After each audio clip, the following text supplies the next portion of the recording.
오늘은 천국 백성으로 살아감이라는 제목으로 하나님의 말씀을 상고하려고 합니다. 천국 백성으로 살아감. 예수님께서 지금 마지막 예루살렘 올라가셔서 제자들과 사람들에게 여러 가지 일들을 말씀하시는 중에 혼인잔치에 대한 이야기를 하시고 난 다음에 바리새인들이 아마 걸림이 되었던 모양이에요. 바리새인들이라고 하는 하시림이라고 하는 사람들은 그 사람들 경건주의자들입니다. 금식을 실천하고 그들의 소득의 10분의 1을 항상 하나님께 드리고 그들은 매일 기도하는 시간을 늘 지켰던 사람들. 다른 사람들이 보기에도 저 사람들은 종교인들 중에 종교인들이라고 하는 사람들이 바로 바리새인들이에요.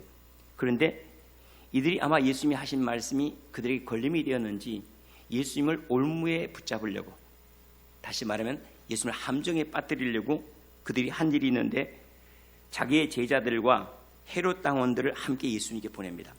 이들은 물과 기름과 같아 섞일 수 없는 사람들이에요. 그런데 그거 있죠. 이이제이라는 말이 있죠. 저건 내 친구다.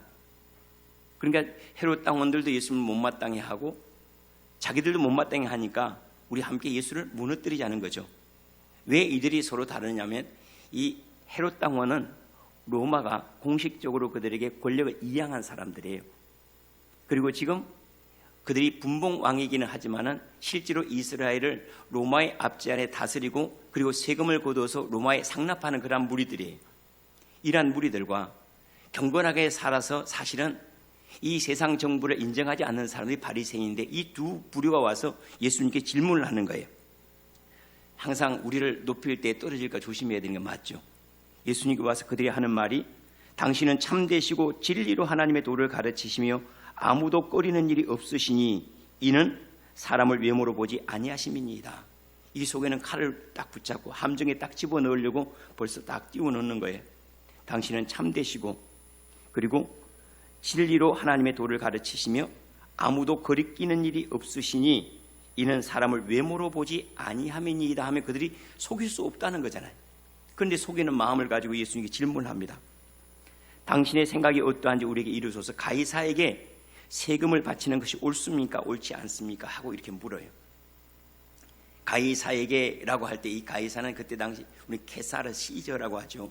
로마의 황제를 얘기합니다. 지금 유대 나라는 로마의 속국으로 있어요. 그러니까 그들이 세금 낸 것들은 로마의 정부로 다 상납되게 되어 있고 허락하는 것 안에서만 분봉왕 아래서 집행되게 되어 있는 거예요. 그러니까 언뜻 생각하면 세금을 바치라고 하면 사실은 매국하는 일이고 누구의 마음에 세금을 바치라면 누구 마음에는 들겠습니까?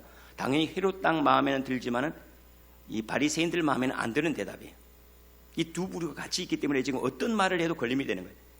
그래서 역으로 주님께서 바치지 말라. 그것이 옳지 않다라고 이렇게 예수님께 말씀하신다면 그는 역시 반역을 말하는 거예요. 이미 로마가 통치하고 있는 나라에 세금을 바치지 않는다. 그것은 반역이에요. 그러니까 올무에 딱 걸린 거죠. 이러지도 저러지도 못하는 것. 그러한 상황, 이걸 우리 딜레마라고 하는 거죠. 이런 상황에 딱 예수님을 세워놓고 질문을 한 거예요. 그때 예수님께서 그들의 악함을 아시고 그래요. 그 질문 의도 자체가 그 대답을 원하지 않는다는 거죠. 함정을 원하고 있다는 거죠. 외식하는 자들아 어찌하여 나를 시험하느냐. 악함이 뭐냐면 그러니까 외식이 악함이에요. 외식은 속은 그렇지 않으면서 말로 그러한 것. 그것을 외식이라고 하는데 왜 나를 시험하느냐? 세금 낼 돈을 내게 보이라 하고 말씀하시니까 이때 세금 낼 돈을 보이라 하지 않은 이유는 뭐냐? 그게 예루살렘이기 때문에 그래요. 예루살렘 들어갈 때 유대인의 동전을 들고 들어가야 돼요. 그게 세켈이에요. 그러니까 성전세는 반드시 유대인의 동전을 드리고 성전세로 드리고 들어가기 때문에 그 동전 말고 너희가 세금 바치는 동전이 있지 않냐? 유대인의 동전 말고 돈이라고 얘기하지 않고 너희가 세금 낼 돈 있지 않냐? 세금은 세겔로 내는 게 아니거든요. 너희들이 세금 낼 그 돈을 내게 보이라 하고 말씀. 그때는 지폐는 없었습니다. 다 동전이니까요. 그 돈을 내게 보이라 하시니 데나리온 하나를 가져. 이 데나리온이라고 하는 이 로마의 동전이죠. 거기에는 시저의 얼굴이 그려져 있어요. 바로 그것이에요. 예수님께서 그것을 가져오시니까 이 형상과 이 글이 누구의 것이냐 하고 되묻는 거예요.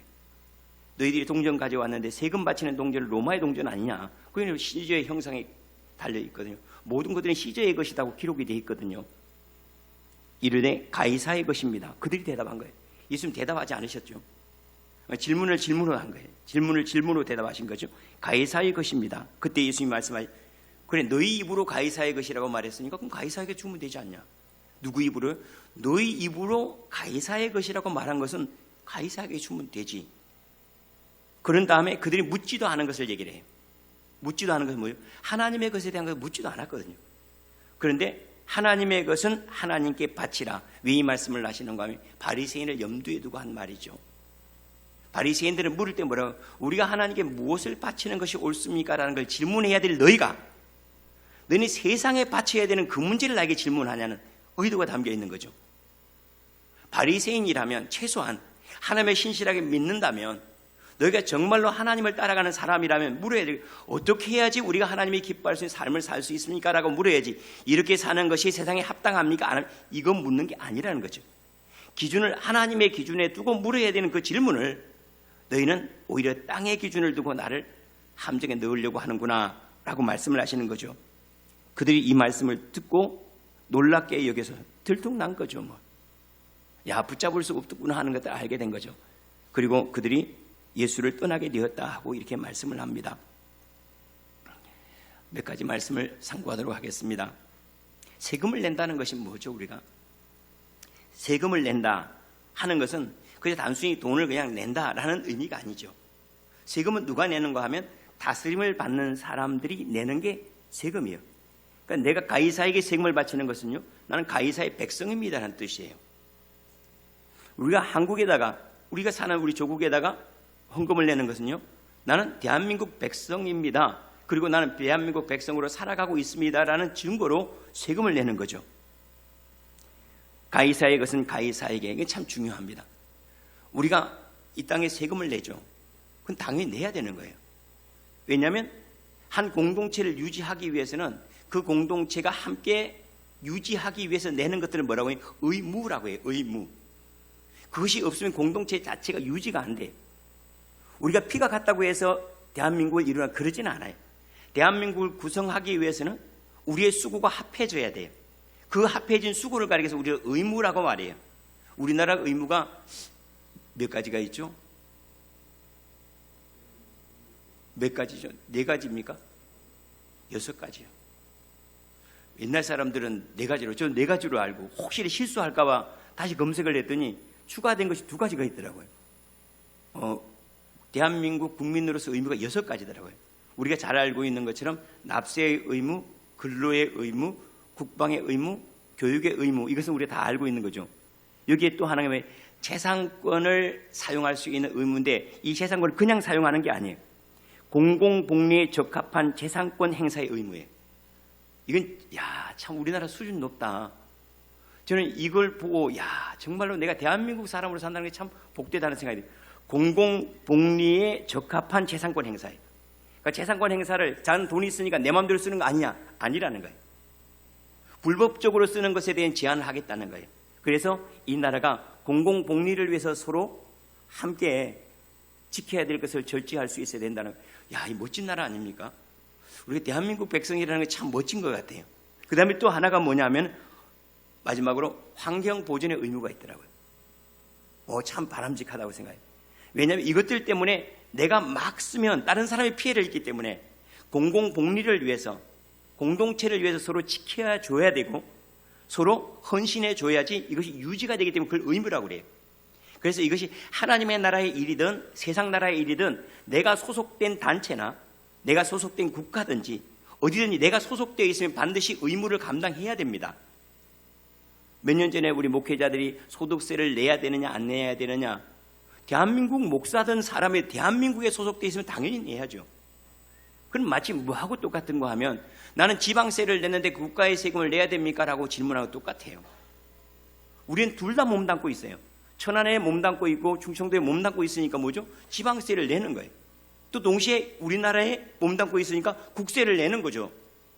그걸 가리켜서 어떤 걸 내느냐라고 묻는 똑같은 질문을 지금 하는 거예요. 가이사의 것을 내는 것이 옳습니까? 라는 것을. 그러면 가이사, 하나님은 말고 가이사에게 내, 이거는 질문 자체가 성립이 안 되는 거예요. 그런데 이제 가끔씩 오해하는 경우가 있어요. 목사들은 세금을 하나도 안 내는가?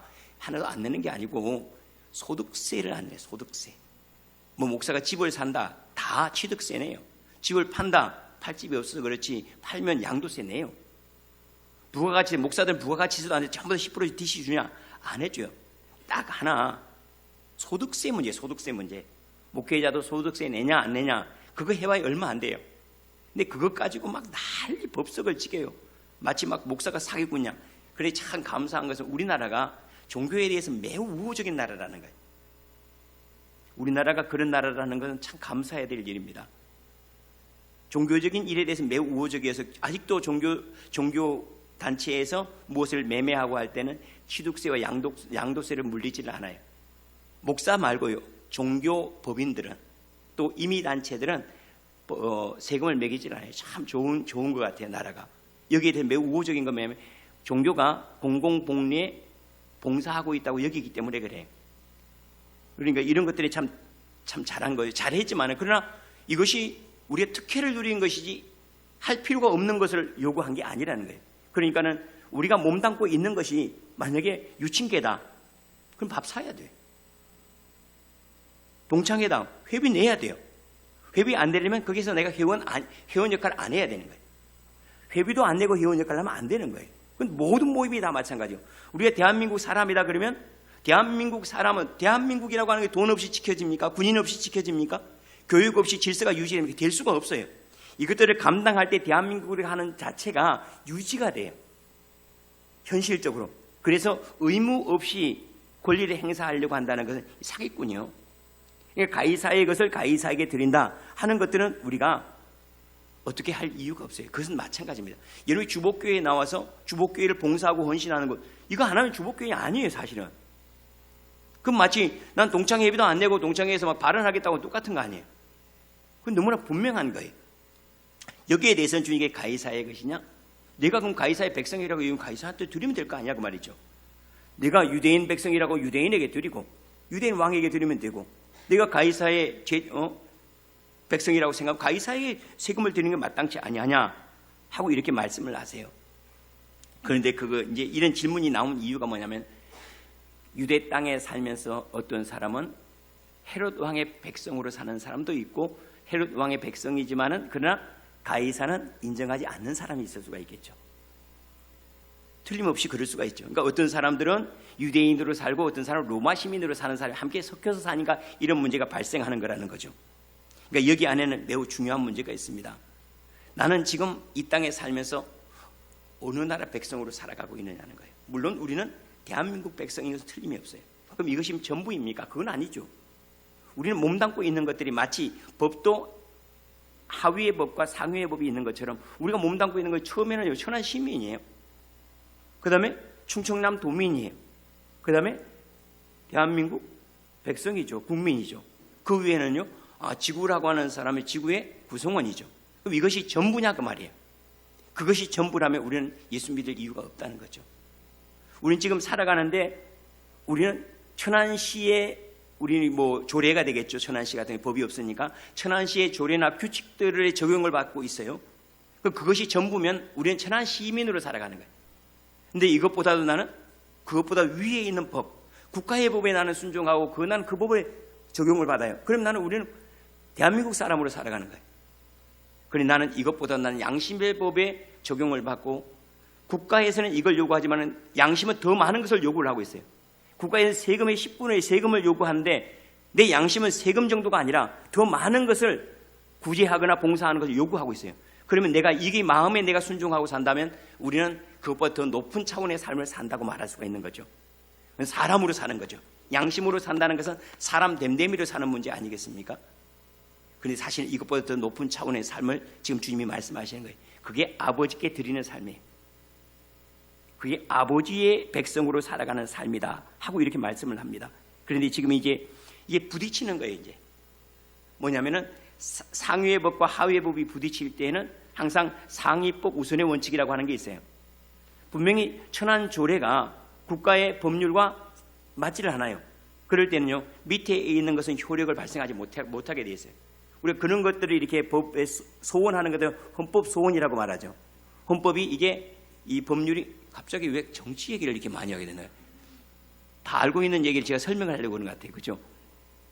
밑에 있는 문제가 위에 있는 법과 부딪히는 부분이 없습니까? 이 문제 해결해 주십시오 하는 것들이 소원이라고 하죠. 헌법 소원을 이렇게 보통 내는 경우가 참 많죠.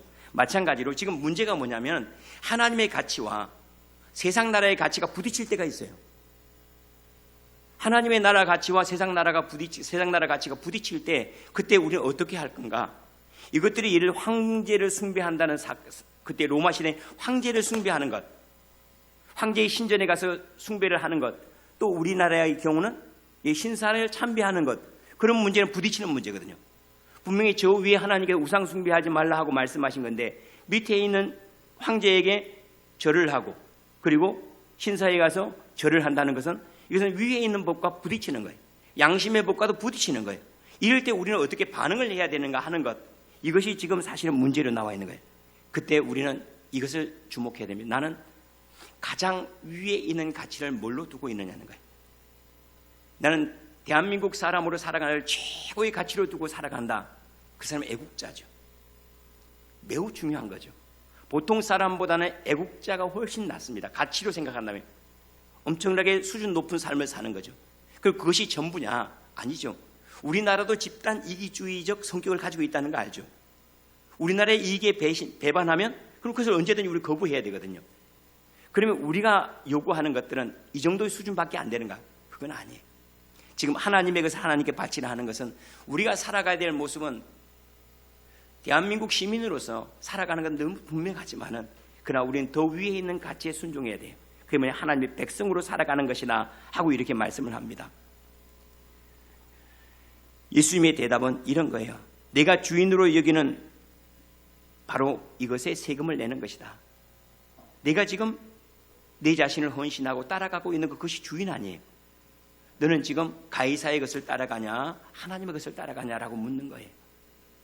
어떻습니까? 우리는 지금 몸은 대한민국에 살지만은 정말로 하나님의 백성으로 살아가기를 즐거워하는가?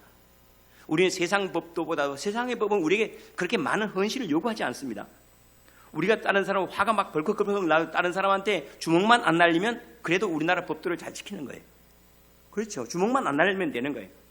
욕을 막 하더라도 주먹 안 날리면 괜찮아요. 한국법에서 괜찮아요. 그런데 우리가 그 정도의 삶이라고 말이에요. 아니죠. 우리는 내 안에 있는 분노 때문에 힘들어요. 성도들은 내 안에 미움이 올라오는 것 때문에 더 힘들어요. 왜 그러냐면 여러분들의 법도는 이 세상 법에 이미 세상 법을 충족하고 남아요. 미안해하고 있잖아요. 그런데 그 정도가 아니라 하나님 앞에서 내 자신을 세워가려고 하는 그런 가치를 우리가 가지고 있기 때문에 그래서 우리의 수준을 세상 수준으로 살지 말라는 거죠. 얼마나 감사합니까? 세상 사람들은 어떻게 저는 뒤통수를 쳐주든지 합법적으로. 그런데 우리는 여기 속에 있는 것도 허락지를 못해요. 여기 안에 있는 믿음도 허락지를 못하고 남들을 향하여 시기하는 마음들, 세상에는 오히려 시기하는 마음만 막 부추기잖아요. 저걸 먹어야 막 성공했다고 얘기하고 저걸 타야지 성공적인 인생을 끊임없이 시기심을 부추기는데 우리는 누군가를 시기하고 나면 괜히 미안해요. 그렇죠. 괜히 미안하고 괜히 왜냐하면 우리가 저 위에 있는 하나님의 법을 따라가는 사람들이기 때문에 그러한 것이죠. 그래서 세상에서 참 예수 믿는 사람들만큼 고귀한 사람이 있을까? 저 사람들은 다른 사람들에게 미워하는 마음까지도 없애려고 애를 쓰는 사람들. 누군가의 뭐 쓰레기를 버리고 남들에게 해를 끼치는 그거는 아예 생각조차도 못하고 혹시라도 내가 던진 이 말이 다른 사람의 상처가 될까봐 말을 절제할 줄 알고 내가 인상을 쓰고 있는 이 얼굴이 다른 사람에게 미움이 될까봐 마음의 아픔이 될까봐 얼굴을 여러분 그래서 화장하는 거 아니에요? 우리는 그러지 예수 믿는 사람은 그래서 화장하는 거 아니에요? 다 우리는 그래요. 나 때문에 화장하는 게 절대 아니거든요. 우리 지금 마스크 하는 것도 내가 안전하게 지키려고 하는 거 아니거든요. 다른 사람을 지켜주려고 하는 것. 벌써 우리의 가치가 세상에 있지 아니하고 하나님의 나라에 있다는 거, 이게 얼마나 감사합니까? 성도는 우리가 하나님의 백성이라면 더 높은 가치를 추구해야 합니다. 세상이 요구하지 않은 것까지도. 세상은 우리에게 오리를 가자고 하면요, 우리 마음은 심리를 가고자 해야 되고, 세상에 우리의 오른쪽 뺨을 치면 왼쪽까지 돌려대고자 하는 그런 높은 가치를 주님께서 우리에게 말씀을 하시죠. 그런데 예수님께서 우리에게 보여주신 길은, 예수님이 우리가 대한민국 사람을 어떻게 잘 살아가야 되는 그거 가르친 적 없어요. 그죠? 너희 로마 시민으로 어떻게 잘 살아가야 된다, 유대인으로 어떻게 잘 살아가야 된다, 그런 거는 한 번도 말씀을 하지 않으셨어요. 뭘 말씀하시는 건 너희가 하나님의 자녀로 어떻게 살아가야 될 건가, 너희가 하나님의 백성으로 천국의 기준으로 어떻게 살아가야 될 건가 하는 것들을 우리에게 가르쳐 주셨습니다. 그래서 요한복음 15장 19절 말씀에 너희가 세상에 속하였으면 세상이 자기의 것을 사랑할 것이나 너희는 세상에 속한 자가 아니요 도리어 내가 너희를 세상에 택하였기 때문에 세상이 너희를 미워하느니라. 예수님은 정확하게 분리를 해내요. 나는 세상에 속한 자가 아니어서 미움을 받는다는 것, 또한 너희가 미움을 받는 까닭은 세상이 미워하는 그 사람이 나를 따라가기 때문에 너희도 미움을 당하는 것이다 라고 말씀을 하세요. 예수님은 세상 나라 백성으로 사는 길을 우리에게 보여주신 것이 아닙니다. 그 정도 수준으로 말씀하시지도 않았어요. 하나님의 백성으로 사는 길, 하나님의 자녀로 살아가는 그 정도의 수준을 우리에게 말씀을 하신 거죠. 자, 우리가 교회가 핍박을 받는다, 또 우리 믿음의 선배들이 순교를 당했다. 그들이 왜 순교를 당했을까요? 바로 이 가치 지키고 싶어서였어요. 천국 백성으로 살아가고자, 그들이 단순히 세상 사람으로 살아가려면 그냥 절하면 됐어요. 하지 말려면 안 하면 됐어요. 그런데 그들이 왜 순교했고 왜 핍박을 받았죠? 하나님의 백성으로 살아가고자 하는 것 때문이었어요. 세상에서 성공하고자 그들이 핍박당한 건 없어요. 누구보다 성공하고 싶어서 그들이 순교한 적이 없다는 거예요. 그들은 하나님께 주신 마음을 지키고 믿음을 지키고 양심을 지키고 하나님께 가라 하신 그 길을 가기 위해서 다른 것에 그냥 잠깐 발 디디고 모르는 척 해버리면 되는데 그것조차도 용납하지 못해서 교회는 핍박과 순교의 길을 당연히 갔다는 거예요. 마땅하게 충돌하는 경우에, 충돌하지 않는 경우는요 당연히 그 길을 가죠. 그런데 사실은 그렇게 충돌 많이 하지는 않습니다. 세상 것과 하나님의 것들이. 왜냐하면 세상도 매우 윤리적이기 때문에 그렇죠. 따라서 우리가 예수님께 물을 때 제가 어떻게 세상에 성공할까요? 이건 물어봐야 예수님께 답이 없어요. 많은 사람들이 예수님께 와서 기도하기를 제가 세상에 성공하고요, 세상에 뭐 하고 이걸 자꾸 물어요. 그리고 또 달라고 또 요청을 해요. 기도가. 성도의 기도는 달라야 됩니다. 성도의 기도는 우리가 어떻게 하나님의 백성으로 우리가 성공적으로 살까요? 하나님 그렇게 살아갈 수 있는 지혜를 주십시오. 그렇게 살아갈 수 있는 의로운 마음을 좀 주십시오. 제가 믿음을 지키고 제 마음의 사랑을 여전히 유지하고 다른 사람을 불쌍히 여길 수 있고 남들을 정죄하지 않고 이 마음의 이 믿음의 길을 갈 수 있도록 하는 제게 용기를 주십시오라고 하는 것, 이것이 성도의 기도여야지 예수님께 가이사의 것을 어떻게 드리는 게 좋을까 이런 질문이 필요한 게 아니라 우리가 어떻게 하나님께 합당한 삶을 살아야 될까라고 묻는 것이 오히려 우리가 주님께 물어야 될 질문이라는 거예요. 예수님께서는 세상의 정치에 대해서도 거의 말씀하지 않은 거 알죠? 세상의 이데올로기, 지금만 이데올로기가 있고 이념과 사상들이 있겠습니까? 아니죠. 이념과 사상들은 그리스에 더 많았고 그 영향을 받은 로마에도 많았어요. 그런데도 불구하고 예수님이 그분이 대답 한 말씀도 안 하세요. 왜냐하면 지금 목회자들이 이 말씀을 좀 하고 싶어서 그래요. 목회자들이 교회의 이름으로 이 나라가 잘못됐다, 이 나라가 잘 된다, 저렇게 해야 된다, 이렇게 해야 된다, 이런 것들에 대해서 말하는 거 여러분 비웃어 줘야 돼요. 왜 그러냐면 예수님의 삶을 잘 봐야 됩니다. 예수님은 이 세상의 권력과 정치 구조 속에서 아파하고 힘들어하는 바깥에 있는 사람들, 가난하고 핍박당하고 어려워하는 사람들에게 관심을 가졌지 이 정치 구조를 바꾸려고 힘쓴 적이 한 번도 없다는 거예요. 예수님이 그런 적이 어디 있어요? 오히려 예수님은 그 가운데서 세상에 돌아보지 못하는 가난한 사람들, 세상에서 억압당하는 사람들, 그들에게 관심을 가졌는데 지금 교회는 세상에서 목소리를 자꾸 내려면 목사들이 요 목소리를 자꾸 내려고 해요. 정치적인 발언을 하고, 두 번째로는 예수님이 그러셨기 때문에 목사들은 주둥아리 닥치고 있어야 돼요. 저도 마찬가지입니다. 두 번째로는 왜 목회자들이 정치에 대해서 막 왈가왈부하고 이 소식 저 소식 막 퍼나르고 해서는 안 되는가? 목사들은 정치나 경제에서는 지도자로 누구도 위임한 적이 없어요. 여러분들이 저를 정치 지도자로 여깁니까? 여러분들이 저에게 어떤 정치적인 것도 위임한 적이 없죠. 여러분이 저를 경제적인 전문가라고 여깁니까? 그것도 여러분들이 저에게 위임한 적이 없어요. 교회는 목회자는 영적 지도자예요. 다른 것에 있어서는 완전히 문외한이에요. 무슨 정치에 뭘 알아요? 경제에 뭘 알아요? 경제 전문가들은 여러분들이 저보다 훨씬 더 잘할 거 아닙니까? 그런데 교회 목사가 성도들이 자기를 향해 하나님의 말씀을 듣는다고 함부로 경제에 대해서 얘기를 하거나 정치에 대해서 얘기를 하는 것, 이건 매우 가장 비전문가가 남의 영역을 건드리는 것 똑같아요. 그래서 목회자들이 정치 문제나 경제적인 문제에 대해서는 이건 지금 개인적인 의견들은 다 있을 수가 있어요. 목회자도 교회의 이름을 하지 말라는 거예요. 목사 이름 지우고 말하는 거예요. 왜냐하면 목사의 이름을 다는 그 순간부터 욕을 목사가 얻어먹는 것이 아니라 교회가 얻어먹어요. 그리고 교회가 세상과 대적하는 그러한 일들이 되기 때문에 그래요. 그래서 제일 쉬운 거는 우리 옛말에 그런 거 있죠. 옛말이 아니죠. 뭐 최근에 했으니까. 진료는 의사에게, 약은 약사에게. 그죠? 정치 문제는요, 정치인들에게 물어봐요. 정치인들이 발언을 해야죠. 종교적인 문제는요, 종교인들에게 물어보고 종교인들이 발언을 해야죠.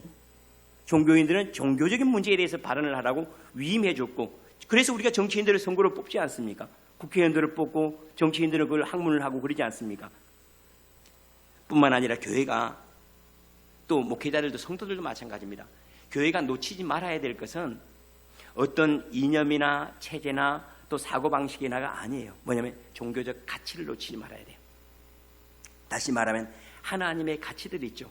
이 세상보다 더 위에 있는 가치들은 자유요, 평화요, 그렇죠, 사랑이요. 세상 나라가 이것을 거부할 때 우리가 순교하는 거예요. 세상 나라가 사랑을 빼앗아가고 사람의 인권을 빼앗아가고 사람의 평화를 빼앗아가고 그럴 때 교회가 목숨 걸고 지키려고 핍박을 당하고 순교를 당하는 것이지, 괜히 뭐 이것은 사회주의적이다, 이거는 민주적이다, 이런 것 때문에 하는 게 아니에요. 어떤 사안이 그것이 이게 사회주의적이냐 공산주의적이냐 아니면 민주주의적이냐 시장경제적이냐 이렇게 논하는 사람들은 정치인들이나 사회학자들이요. 성도들은 어떻게 봐야죠? 이것이 주님께서 원하실 만한 주님의 말씀에 합당한 일이냐로 봐야 돼요. 가난한 일을 돌아보기 위해서 공적으로 부조하는 것이, 그것이 주님의 뜻에 합당하다면 당연히 해야죠. 그것이 공산주의든 민주주의든 상관없이 그것이 주님의 뜻에 합당하다면 해야 되는 거예요. 이게 시장경제냐 아니냐의 문제가 아니라니까요. 이것이 정말로 누군가를 위하는 주님의 마음이 담겨 있다면 이건 체제와 상관없고 이념과도 상관없이 그 일을 해야 하는 것이 너무나 마땅한데, 그런데 우리가 여기에 잘못 빠져 있는 거예요. 그러면 우리가 보통 이 이념 프레임 속에 빠져 있는 거예요. 잘못된 프레임 속에 빠져가지고 이것이 민주적이냐 사회적이냐, 목사들도 이 짓 하고 있어요. 이 민주적이냐 사회주의적이냐가 중요한 게 아니라 이것이 주님의 원하시는 일이냐가 중요한 거예요. 지금까지 교회가 지키려고 했던 가치가 뭔지 알죠? 교회가 힘써 애써 지키려고 했던 가치는 주님이 우리에게 가르치신 삶의 방식이지 어떤 이념이 아니고 어떤 체계가 아니고 이데올로기가 아니었어요. 근데 우리가 역사적인 정황이, 우리는 그런 일들을 많이 겪어왔죠. 이데올로기의 세계를 많이 겪어왔기 때문에 시대가 우리를 그렇게 만들었어요. 그래, 이 가운데 정신 차려야 됩니다. 우리가 예수 길 가기 위해서 부르심을 받은 거예요. 예수님 따라 살기 위해서 우리가 부르심을 받았고, 우리의 힘을 얻더라도 세상 사람들이 박수치는 것에 세상 사람들이 동의를 하고 우리에게 인정을 하는 것이 아니라 사나를 멸시하더라도 가만히 그 길이 주님이 가신 길이라면 그 길을 가기 위해서 우리가 기도하고 우리가 주님의 은혜를 구하는 거 아니겠습니까? 이것이 교회가 존귀한 이유고 이것이 세상과 다른 이유고, 그래서 주님은 교회를 택하신 까닭이에요. 이것을 잃어버렸다면 교회는 더 이상 교회가 아니에요. 또 다른 하나의 국가를 속으로는 다른 혁명을, 마치 볼셰비키 혁명과 같이 다른 혁명을 추구하고 있는, 자기 욕심을 꽉 채우고 탐욕을 꽉 채우고 우리가 원하는 그런 나라 세우자 하고 말하는 바벨론을 세우고자 하는 욕구와 다름이 별로 없다는 거죠. 우리가 오늘 이 말씀의 말미에서 주님께서 하신 말씀에 귀 기울여야 됩니다. 가이사의 것은 가이사에게, 너희들 그 문제 말고 너희들은 하나님의 것은 하나님에게라, 이거 관심 가져라. 우리가 하나님의 백성 되는 것은 뭘로 되죠? 혼인잔치에서 은혜로 돼요. 되는 거는, 초청받는 거는. 그런데 하나님의 백성으로 살아가는 건 뭘로 되죠? 예복으로 되는 거예요. 하나님의 백성 잔치에 참여하는 것은 예복으로 되는 거죠. 이 예복이라고 하는 것은 뭐냐면 우리가 합당하게 하나님의 백성으로 살아가야 될 일이에요. 그래서 세상은 세금이라고 하고 우리 교회에서는 뭐라고 하죠? 헌금이라고 합니까? 아니에요. 하나님께 헌금을 드리라는 얘기가 아니에요. 우리가 하나님께 드리는 것은 우리의 삶이에요. 세상은 너에게 세금을 요구할 때 맞다. 그 공동체는 세금을 통해서 유지하게 되면, 그러나 하나님의 나라는 너의 삶을 요구한다는 거예요. 우리가 하나님께 드려야 될 그것은 뭔가? 하나님의 것은 하나님에게 라고 하는 그것은 뭐예요? 너희 몸을 하나님이 기뻐하신 거룩한 산 제물로 드리라. 이것이 너희가 하나님께 드릴 영적 예배니라 그랬어요. 우리가 하나님께 드려야 될 것, 여기에 마음을 두라는 거예요. 내 마음을, 내 몸을, 내 삶을 어떻게 하나님께 원하시는 곳으로 내어드릴까, 여기에 마음을 두고 살아가는 것, 그것이 하나님 백성으로 고민해야 될 일이라고 말씀을 합니다. 그러면 우리가 하나님께 드리기 위해서 우리가 지금 실천하고 있는 일이 뭘까요? 우리는 하나님께서 받으실 만한 산 제물 되기 위해서 우리는 하나님을 기뻐하는 삶을 추구합니다. 그게 뭐냐면 예배예요. 예배는 하나님을 기뻐하는 것이에요. 하나님을 즐거워하고 하나님을 인정하는 거예요. 이것을 하나님께 드리기 위해서, 우리는 이것 드리기 위해서 예배하는 거예요. 우리는 하나님을 즐거워합니다. 하나님을 기뻐합니다. 우리 하나님께 행하신 모든 일을 아멘하는 백성들입니다라고 인정하는 것, 이것 드리기 위해서 우리가 예배하는 거죠. 뿐만 아니라 우리가 하나님께 드려야 될 것, 그것은 뭐냐면은 하나님의 법과 하나님의 영에 깨끗하게 순종하는 삶이에요. 이것이 하나님의 백성으로 사는 거예요. 하나님의 백성으로 사는, 우리가 대한민국 백성으로 산다는 것은 그 법도에 순종하는 것인 것처럼, 우리가 하나님의 백성으로 산다는 것은 우리는 하나님의 법을 즐거워해요. 우리는 내 안에 계신 성령의 감동하심을 주님의 법으로 받아요. 하나님 말씀을 내가 살아가야 될 길로 받아요. 맞아요. 그것이 하나님의 백성으로 살아가는 방법입니다. 살인하지 말라, 간음하지 말라, 도둑질하지 말라, 거짓말하지 말라, 네 이웃을 탐내지 말라. 아멘.